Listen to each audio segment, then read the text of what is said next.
माता करणी हिंदू धर्म की एक अत्यंत पूजनीय देवी हैं, जिनकी विशेष रूप से राजस्थान और गुजरात में पूजा की जाती है। उनका त्रिशूल 3 धार वाला अस्त्र भली भांति जाना जाता है, लेकिन इसके चारों ओर कई रहस्य और रोचक तथ्य हैं, जिनके बारे में बहुत कम लोग जानते हैं। त्रिशूल केवल एक साधारण हथियार नहीं है, बल्कि यह गहरे आध्यात्मिक और प्रतीकात्मक अर्थों को समेटे हुए है। बहुत से लोग मानते हैं कि त्रिशूल सिर्फ शक्ति का प्रतीक है, लेकिन कुछ इसे आध्यात्मिक उन्नति का साधन भी मानते हैं। सोचिए, अगर मैं आपसे कहूं कि त्रिशूल सिर्फ भौतिक अस्त्र नहीं है, बल्कि यह अहंकार, वासना और अज्ञान, इन 3 मूल प्रवृत्तियों को नष्ट करने की माता करणी की शक्ति का प्रतीक है। त्रिशूल की जड़ें प्राचीन भारतीय संस्कृति और इतिहास में हैं। कहा जाता है कि यह 3 गुणों सत्व, रजस और तमस का प्रतिनिधित्व करता है, जो हर व्यक्ति में मौजूद होते हैं।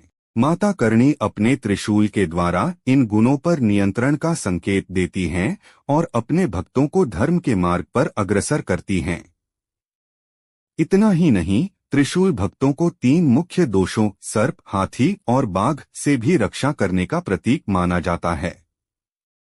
धार्मिक अनुष्ठानों और पूजा पाठ में त्रिशूल का उपयोग व्यापक रूप से होता है।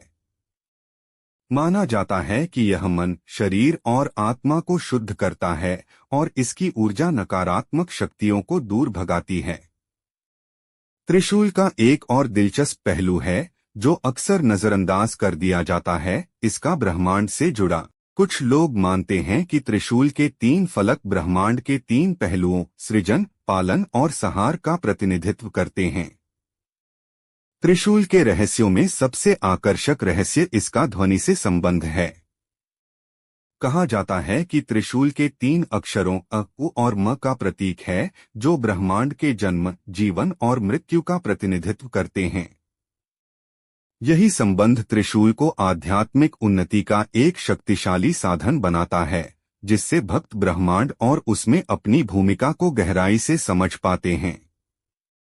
माता करणी की पूजा में त्रिशूल की अत्यंत महत्वपूर्ण भूमिका है। यह उनकी शक्ति, उनके संरक्षण और भक्तों को सही मार्ग पर ले जाने की क्षमता का प्रतीक है। जब भी आप माता करणी के हाथ में त्रिशूल देखें, तो उसके गहरे प्रतीकात्मक अर्थ और महत्व को याद कीजिए। अगर आपके पास त्रिशूल और उसके महत्व के बारे में कोई विचार हो, तो हमें कमेंट में जरूर बताइए। और हाँ, हमारी भारतीय पौराणिक